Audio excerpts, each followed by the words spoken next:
আসসালামু আলাইকুম। শুরু করছি দ্য সাইলেন্ট ম্যানর তৃতীয় খণ্ড, পর্ব ৬২। লেখিকা ডায়না ইমরোজ লাকি। মায়া বিমর্ষ হয়ে চারদিকে তাকাল। দূর থেকে একটা অশ্বয়ে কাউকে ছুটে চলে যেতে দেখা গেল। মায়া চোখ সরিয়ে মীর এর কাছে ছুটে এল। মীর দাঁড়িয়ে হাতটা চেপে ধরে রেখেছে। চোখে জেদ ফুটে উঠল। সেও দেখার চেষ্টা করল আক্রমণকারীকে। চলে গেছে অনেক দূরে লোকটি। মীর একবার হাতের দিকে আরেকবার আক্রমণকারীর দিকে চেয়ে বলল, গু আমাকে কি জেনে বুঝে আঘাত করল, নাকি অন্য কাউকে ভেবে? গু হয়তো অন্য কাউকে ভেবে। নয়তো আপনার তো এখানে কোনো শত্রু থাকার কথা না। আপনার বাবা বিদেশি নাগরিক, আপনিও এখানে বেড়াতে এসেছেন। গু মায়ের রেশ ধরে মীর বল, হু বোধহয় অন্য কাউকে ভেবেই আমায় তীর ছুড়েছে। এই জন্যই আমার গ্রাম পছন্দ নয়। চারদিকে শুধু শত্রু। কে কখন কাকে খতম করবে সেই চিন্তাভাবনা। গে আপনার হাত থেকে রক্ত ঝরছে কি? মায়া বলল। মীর ঘুরে তাকাল হাতের দিকে। সাদা শার্টটা লাল হয়ে গেছে। হাতের উপরিভাগটা ক্ষত হয়েছে খানিকটা। এখন হালক রক্ত ঝরছে। ছড়ুক, থেমে যাবে একটু পর। গু মায়া শুনল না মীরের কথা। তার গলায় পেঁচানো ছিল সুতির ওড়না। ওড়নার এক অংশ ছিঁড়ে তৈরি করল লম্বাটে টুকরো ব্যান্ডেজ কাপ। সেটি বেঁধে দিল মীরের হাতে। আপাতত ধীরে ধীরে থামছে রক্ত ঝরা। চলুন বাড়ি ফিরে যাই, পরে আপনার শরীর খারাপ করবে কি? মায়া বলল ব্যথিত কণ্ঠে। এত সহজে মীর এর শরীর খারাপ হয় না। আমি হলাম বাঘ। বাঘকে কখনো দেখেছ দুর্বল হতে? বাঘ দুর্বল না হলেও তাকে কিন্তু কৌশলে কাবু করা যায়। মীরের কাছে কৌশল ও হার মানে।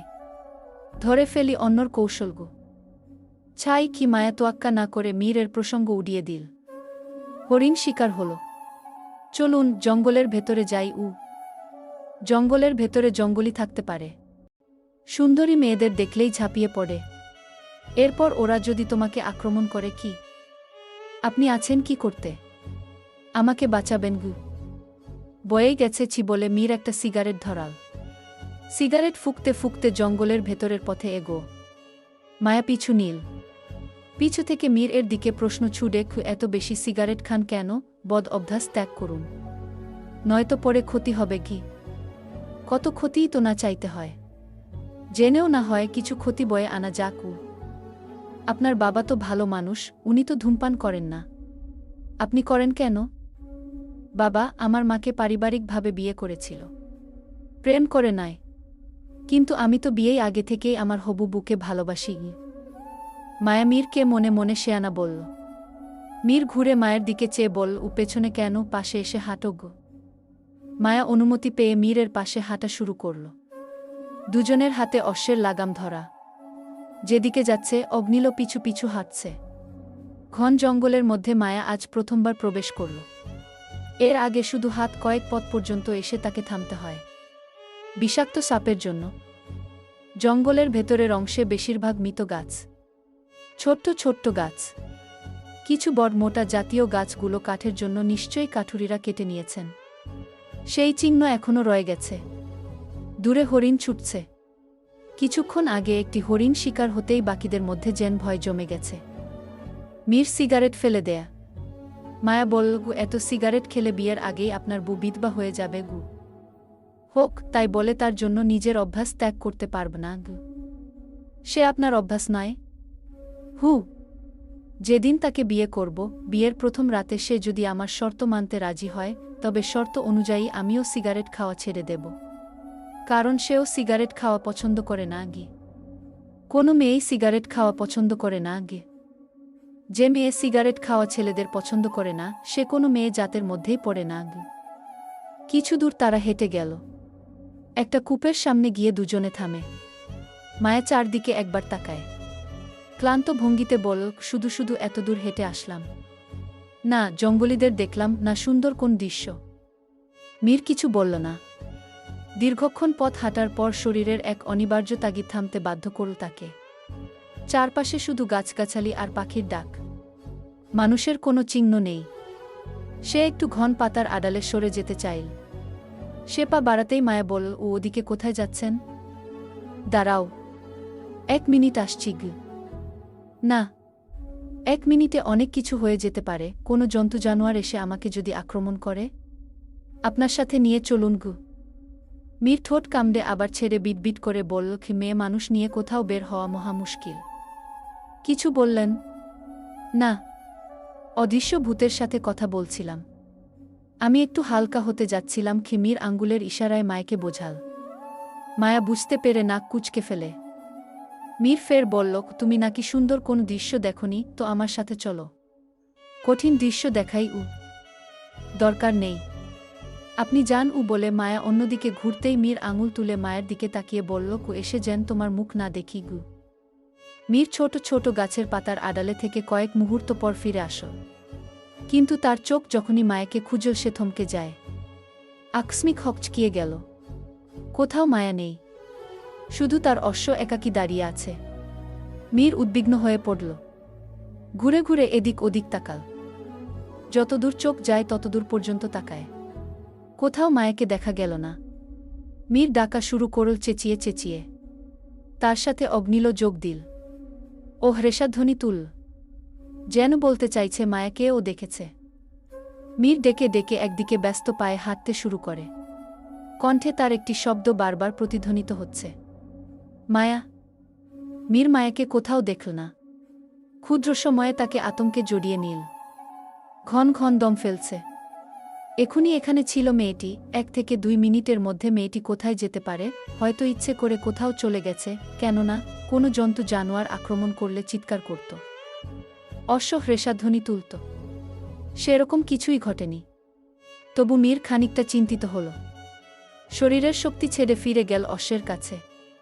শেষবারের মতো আশেপাশে তাকিয়ে অশ্বের পৃষ্ঠায় উঠতেই দূরে বড় একটা গাছের গোড়া থেকে গোলাপি রঙের ওড়নার অংশ দেখা গেল। মীর অশ্ব থেকে নেমে সেদিকে গেল ধীরস্থির পায়ে হেঁটে। গাছটির পেছন থেকে উকি দিয়ে দেখল মায়া মুখ ভার করে বসে আছে। মীর আড়ালে হাফ ছেড়ে বাঁচল। এরপর মায়ের সামনে গিয়ে দাঁড়ায়। মায়া চোখ তুলে মীরকে দেখে আবার নামিয়ে ফেল দৃষ্টি। মীর হাঁটু ভাঁজ করে বসে বলল, খুব ভালোই আমার সাথে লুকোচুরি খেললে। এখানে লুকিয়ে কেন বসে আছো? আপনিই তো আমাকে বললেন ফিরে এসে যেন আমাকে না দেখেন গু। আমি তো মজা করে বলেছি। তাই বলে তুমি সত্যি সত্যি লুকিয়ে পড়বে? যদি তোমার কিছু হয়ে যেত? হলে হতো, তাতে আপনার কি? আমার কিছুরই না। এখন চলো এখান থেকে চলে যাই উ। মায়া আর কিছু বলল না। মীর হাত বাড়িয়ে দেয়। মায়া তার হাত ধরে উঠে আসল। অশ্বের কাছে পৌঁছে মায়া বলল, উ আমাকে এখানে নিয়ে আসার উদ্দেশ্য কি ছিল? তেমন কিছু না।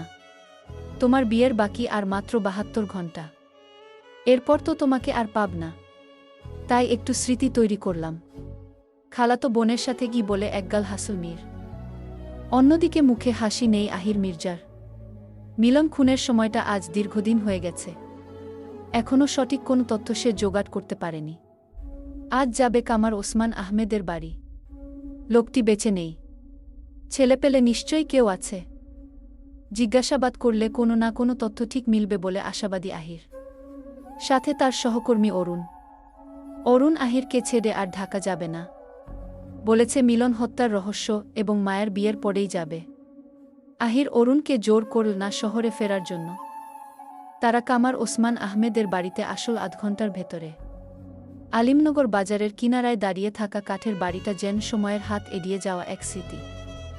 গাঢ় বাদামি কাঠের দেয়ালগুলো বিকেলের রোদে ঝলমল করলেও কোথাও কোথাও বৃষ্টির দাগ আর বাড়ির দীর্ঘদিন এর বয়সের ছাপ স্পষ্ট। ঢালু ছাদে শুকনো পাতার স্তূপ জমে আছে। বাতাস বইলেই সেগুলো হালকা শব্দে নড়ে ওঠে। সামনে ছোট বারান্দা। বারান্দার কাঠের খুঁটিগুলোতে হাত বুলোলেই উষ্ণতা টের পাওয়া যাবে, যেন বাড়িটা নিজেই জীবন্ত। বারান্দায় ধুকল তারা। কাঠের গন্ধে বুক ভরে গেল। মেঝে কড়কড় শব্দ করছে, প্রতিটি শব্দে অতীতের গল্প লুকিয়ে আছে যেন। বারান্দার পাশেই ছোট্ট বাগান থেকে নরম আলো এসে পড়ছে দেয়ালে। আলোছায়ার খেলায় ঘরটা আরও গভীর হয়ে উঠল। অরুণ দ্বিধাবোধ না করেই গলা পরিষ্কার করে খোলা কণ্ঠে ডাকল, কেউ আছেন? আমরা দরকারে এসেছি। বিনা কারণে আপনাদের বিরক্ত করতে আসিনি। তাড়াতাড়ি আসুন ই বলে দাঁতগুলো বের করে আহিরের দিকে তাকাল। আহির কটমট চোখে তাকিয়ে আছে অরুণের দিকে। চাপ গলায় বলল, অচেনা বাড়িতে এসে কিভাবে একজনকে ডাকতে হয় তাই জানো না, আগেই বলছো আমরা বিরক্ত করতে আসিনি। শোনো, যখন কাউকে জিজ্ঞাসাবাদ করা হয় তখন তাকে বিরক্তই করা হয়। বুঝেছ? বুঝেছি গো, অরুণ বলে মাথানত করে ফেল। পুনরায় মাথা উঁচু করে ওসমান আহমেদের ঘরের মূল ফটকের দিকে তাকিয়ে বলল, আমরা অল্প কিছুক্ষণ কথা বলেই চলে যাব।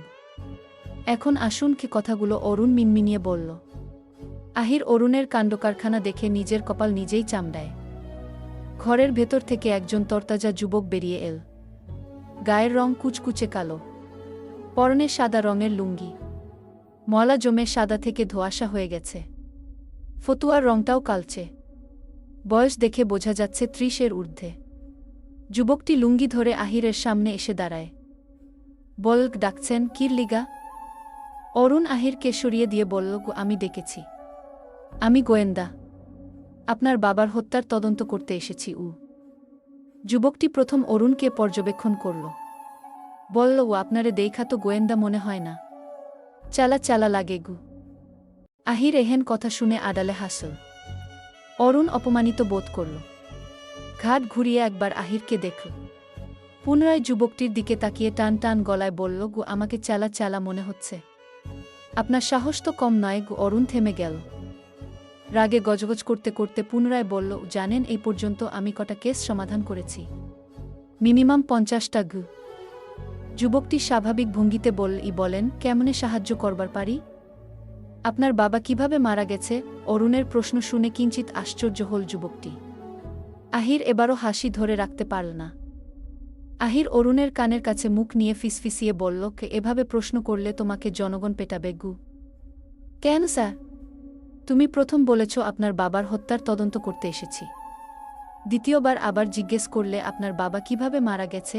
এটা থেকেই বোঝা যায় কে আসল গোয়েন্দা আর কে চালা। স্যার, আপনিও আমাকে চালা বললেন। অরুণের প্রশ্নের জবাব না দিয়ে আহির যুবকটির সম্মুখে অগ্রসর হয়। আমি ডিটেকটিভ আহির মির্জা। কিছুদিন আগে মিলন নামে একজন খুন হয়। সেই খুনের তদন্ত করতে গিয়ে আপনার বাবার খোঁজ পাই। জানতে পারি উনিও খুন হয়েছিল। যুবকটি কিছু বলল না, মাথা নিচু করল, লুঙ্গিটা দুভাঁজ করে কোমরে গিট্টু দিল। এরপর চোখ তুলে বল, ঠিক শুনছেন, বহেন, সব কইতাছি। আহির দৃঢ় আগ্রহ নিয়ে বসল। পাশে বসে অরুণ। যুবকটি কাঠের একটি ভাঙ্গা চেয়ার টেনে বসে। আহির আগ বাড়িয়ে বলল, আপনার নাম কি? যুবকটি জবাব দিল, আমি আকবর। ওসমান আহমেদ, যার খোঁজে আইছেন তার পোলা গু। মিলন যেদিন খুন হয়েছে আমার আব্বাও ওদিন খুন হয়েছে। আব্বার ওদিন কামের ব্যাপক চাপ আছিল, রাত কইরা বাড়ি ফিরতে আছিল। অমন সময় জমিদার বাবুর তাঁতশালা দিয়ে মেয়েদের কণ্ঠ পায়। ছুটে যায় আব্বা, ভাবছে হয়তো কোনো মাইয়া মানুষ বিপদে পড়ছে, কিন্তু যাওয়ার পর উনারেও ছুরিঘাত করে। আব্বা কোনরকম জান লয়া বাড়ি অবধি আইছিল। অস্পষ্ট কইরা এই কথাগুলোই কর সুযোগ হইছে। এরপর শেষ নিঃশ্বাস ত্যাগ করেন। আকবর এতটুকু বলে থামে। আহিরের কৌতূহল আরও বেড়ে গেল। গতকাল এর দোকানির বক্তব্যের সাথে আজকে আকবর এর বক্তব্য এর বেশ ফারাক। আপনি মিথ্যে বলছেন, আপনার বাবা বেশ অনেক দিন আগেই খুন হয়েছেন। মিলন হত্যার আগে আহির হ্যাট খুলতে খুলতে বলল। আকবর নরম গলায় নিরুত্তাপ ভঙ্গিতে বলল, না সাব, আমার আব্বার খুনের সংবাদ হয়তো বাজারের চা দোকানদার মজিবুর চাচাই দিচ্ছে। উনি ঠিক মতন সবকিছু মনে রাখবার পারে না গি। আহির মেরুদণ্ড সোজা করে বসল। আকবর এর কথায় কিছুটা সত্যতা পাওয়া গেল। ওসমানের তথ্য দেয়া দোকানির হালচাল ঠিক ছিল না। গলা পরিষ্কার করল আহির। আপনার বাবার কোনো শত্রু ছিল? না সাব, আপনার কাছে অনুরোধ, আমার আব্বার খুনিরে আপনি নিজ হাতে শাস্তি দিবেন। ওরে খুইজা বাইর করেন। আকবর এর চোখে জল জমল বিন্দু বিন্দু। আহির বলল, আপনার বাবা নিশ্চয়ই এমন কিছু দেখেছিল যা উনার দেখা মোটেই ঠিক ছিল না, যা দেখার বিনিময়ে উনাকে প্রাণ দিতে হয়েছে।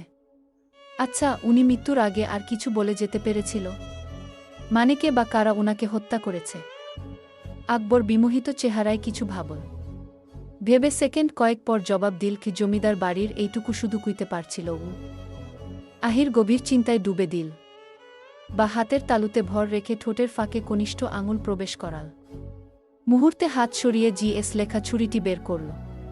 সেটি আকবর এর দিকে এগিয়ে দিয়ে বলল, ভালো করে দেখুন তো, এটা আপনার বাবা বানিয়েছিল কিনা। আকবর সময় নিয়ে বল হু এই ধরনের ছুরি আব্বাই বানাইত। এইডা আব্বা মরণের কয়দিন আগেই বানাইছে গু। কে বানাতে দিয়েছিল এটি বলতে পারবেন? কোনো ভদ্রমহিলা। আমি ঠিক চিনতে পারি নাই ওদিন। বোরখা পরা আছিল।